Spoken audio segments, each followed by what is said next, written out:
Nagluluto nga pala ako ng hotcake. Isa lang itlog ang ginagamit ko kasi konti lang naman yung aking gagawin. Ayan po yung mga ginamit ko sa paggawa ng hotcake. Yan, itlog. Binati ko mo ng itlog at nilagyan ko na ng mga kasangkapan dito sa paggawa ng hotcake. Yan. Kunti lang yung ginawa ko kasi pang ano lang naman. Try ko lang kung okay naman yung aking gawa.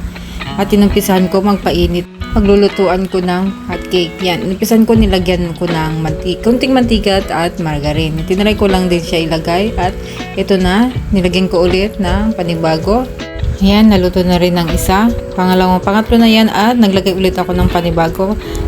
Pag kumukulo na yan, binaliktad ko na. Tapos, naglagay na ulit ng panibago. At ito na po yung naluto ko. Tapos, maglagay na naman ako ng pang-anim na lagay ko na to. Kaya, hanggang sa makulo. Tapos, yan, binaliktad ko ulit. At ito na, panibago ulit.